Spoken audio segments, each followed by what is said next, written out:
Ce mardi 8 avril 2025, Lio était l'invité de l'émission C'est à vous sur France 5, pour évoquer le documentaire poignant de Rockstar à tueur, le cas Quanta, récemment diffusé sur Netflix.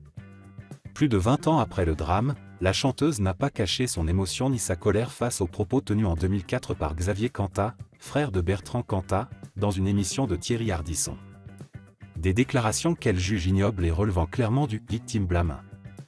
Un documentaire choc sur le traitement médiatique du féminicide de Marie Trintignant. Sorti le 27 mars 2025 sur Netflix, de Rockstar à tueur, le cas Quanta revient sur le féminicide de Marie Trintignant à Vilnius en 2003, commis par le chanteur de Noir Désir, Bertrand Cantat.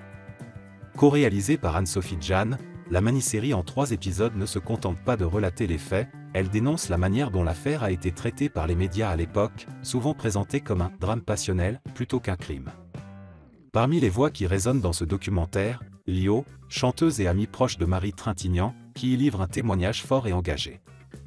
Des images de 2004 qui ravivent la douleur. Invitée par Anne-Elisabeth Lemoine dans C'est à vous, Lio a été confrontée à un extrait daté de novembre 2004, tiré d'une émission de Thierry Ardisson, dans laquelle Xavier Quanta justifiait le comportement de son frère en évoquant notamment les amants de Marie Trintignant et ses 4 enfants de 4 pères différents. Il affirmait même que elle n'a jamais été une petite fille modèle, contestant ainsi toute idéalisation posthume. Face à ces propos, Lio a réagi avec fermeté et indignation. Chaque phrase est ignoble. Elle a dénoncé une forme évidente de « victime blâme », une stratégie visant à blâmer la victime afin de détourner l'attention du véritable coupable. Ferme-la franchement. Est-ce possible de dire des choses pareilles? Ébranlée, Lio n'a pas mâché ses mots. Elle a rappelé la disproportion physique évidente entre Bertrand Cantat, un M90 avec des paluches pleines de bagues, et Marie, un petit bout, toute mince.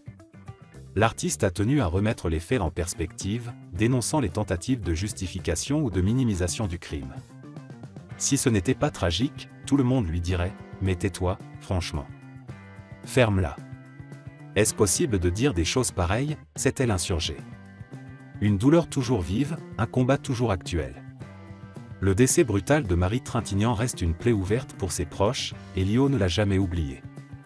Très affectée, elle n'a pas hésité à défendre la mémoire de son amie avec force, dénonçant l'impunité et la complaisance encore trop souvent accordées aux agresseurs dans l'espace public. Son témoignage prend d'autant plus de poids qu'elle a récemment traversé une épreuve personnelle douloureuse, la perte de son fils, à seulement 21 ans. Une tragédie intime qui ajoute à la gravité de ses mots et à la force de son engagement contre les violences faites aux femmes.